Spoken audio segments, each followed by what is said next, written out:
Tantor Audio, a division of Recorded Books, presents The Real James Dean, Intimate Memories from Those Who Knew Him Best. Edited by Peter L. Winkler. Foreword by George Stevens, Jr. Narrated by Malcolm Hillgartner. All of us were touched by Jimmy, and he was touched by greatness. Natalie Wood. Forward. He made only 3 motion pictures, yet 60 years after his death, he remains one of the world's iconic movie stars. James Dean made his mark and left his legacy in only 18 months. His premature death at 24 in a highway collision shocked the world and conferred legendary status to a young man at the very beginning of what those who knew him expected would be a long and productive career. I was on leave from the Air Force in March of 1955 when I went with my father to Hollywood's Egyptian Theater to see East of Eden in its first week of release. He would soon start directing Giant, and he wanted me to see the actor he was considering for the role of Jet Rink. I recall vividly my first impression of the young man with an agile gait and mysterious eyes, whom Elia Kazan had cast as Cal Trask in the film adaptation of John Steinbeck's novel. Knowing that my father had considered Alan Ladd and Montgomery Clift for the role of Jet, I was excited by the prospect of this mercurial 24-year-old playing the pivotal character in Giant, a character required to age into his 50s on screen. I met Jimmy Dean in Marfa, Texas, several months later. He was on the Giant set in his worn and dusty jeans, a work shirt and vest, wearing a soiled Western hat. He had become Jet Rink, and spent his idle time on the set mastering rope tricks. Jimmy was nearsighted, and working without glasses seemed to produce in his eyes a concentration and intensity that made the camera embrace him. He was compelling, and he was unpredictable. He could be warm, entertaining, and fun to be with, and he could be diffident and inconsiderate of those around him. He could be brilliant and intriguing in front of the camera, and he could be unfocused and mannered in front of the camera. I spent several months in the editing room during the final stages of Giant. One of Dean's finest moments on screen takes place in the office of Bick Benedict's Gothic ranch house. Benedict, played by Rock Hudson, informs Jet that Bick's deceased sister, in a sentimental gesture, left a little parcel of land to him. Then Bick places an imposing stack of bills on the desk to buy the land back, wishing to keep his ranch whole. Jet studies the men in the room, forcing us to wonder what he is thinking, before saying to Bick, "You know something, Bick? I don't know, but it just might not be a pretty good idea to gamble along with old Madama. Just keep what you give me. I'm sentimental too, Bick." He then rises, gives the men a crooked smile, and swings his rope in a little move, making a knot. As he approaches the door, he turns, saying, "See ya," and sweeps his right hand outward, Dean's signature gesture for Rink. Of course, those few acres make Jet Rink an oil tycoon. My father, who covered scenes from many angles in order to have options in editing, selected a single take featuring Dean in that scene, and let it run uninterrupted for 3 minutes and 47 seconds in the final film, because his performance was so compelling. Dean would sometimes stammer, repeat gestures, and insert pauses into other scenes, sapping them of energy, but with the coverage at hand my father was able to shape his performance and retain Dean's compelling characterization. I visited the Giant set at the Warner Brothers studio in September of 1955. Jimmy had completed most of his work by then, but he dropped by that day for a visit.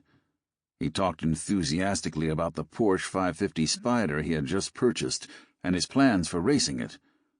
When Jimmy was cast as Jet, he had driven a Porsche Super Speedster in some races in California, winning 2 prizes. My father understood the attraction of fine cars.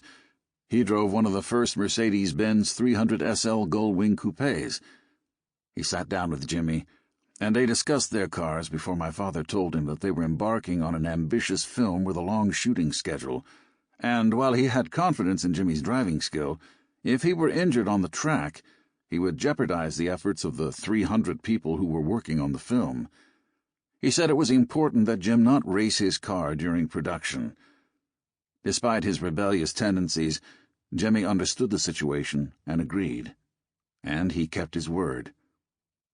Now, on the set of Giant, he told me that his new car, which he nicknamed Little Bastard, was parked outside, and asked if I'd like to go for a ride.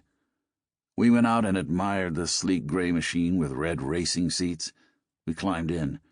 Jimmy fired it up and took off, driving faster through the narrow streets that ran between the tall sound stages than the studio police would have liked. It was an exciting ride, and Jimmy, with his tousled hair and clip-on sun lenses over his thick glasses, was steady at the wheel. I was 23, a year younger than Jimmy, and I shared his sense of adventure, and the fast ride gave me no premonition of trouble. When he finished shooting his last scene, he told my father that he was going to enter a race in Salinas, 300 miles north of Los Angeles. My father recalled suggesting that he truck his Porsche up north rather than driving it on the highway. Jimmy said that was his plan. On the morning of his trip, however, he changed his mind, telling his mechanic that he wanted to gain experience driving his new car before the race. A stunned world heard the news of Dean's fatal crash on September 30th, 1955. The shock of his violent death initiated a concentrated and prolonged media frenzy, fueled by a growing base of Dean fans and bizarre rumors surrounding his death. The articles in this book reflect the passion and breadth of that feeling. In The Real James Dean, Intimate Memories from Those Who Knew Him Best, Peter Winkler has assembled a comprehensive trove of what has been written over the decades about the young actor by his contemporaries. It offers Dean enthusiasts a unique anthology of articles, essays, and remembrances that demonstrate how he revealed himself in different ways to different people.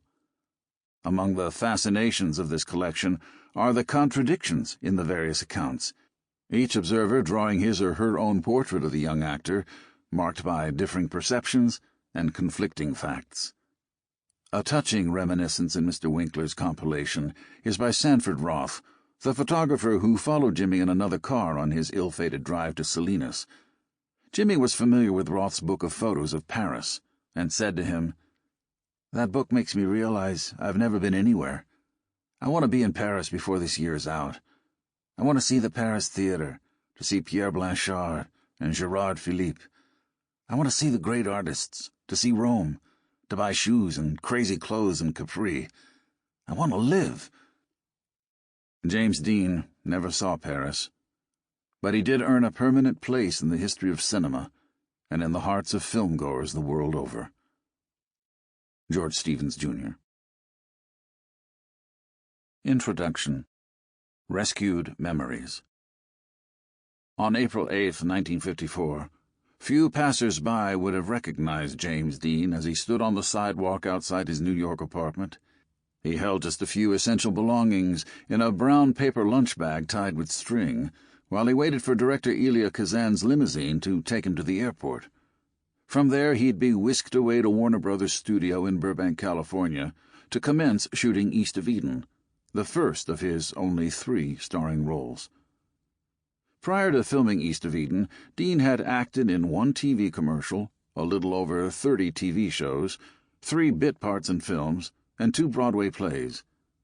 Apart from notices of his performances in the stage productions of See the Jaguar and The Immoralist, and a few of the TV shows he appeared in, nothing else had been written about him.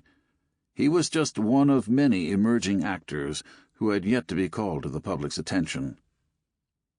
During the 18 months he spent in Hollywood making East of Eden, Rebel Without a Cause, and Giant, Dean received relatively light press coverage. He reluctantly submitted himself to interviews with Hollywood gossip columnists, who did not devote much column space to him, and some of his comings and goings were noted in the Hollywood Reporter and Variety. Before his death he was the subject of about a dozen magazine articles. The floodgates suddenly opened when the release of Rebel Without a Cause rocketed Dean to stardom a month after his death. Sample complete. Ready to continue?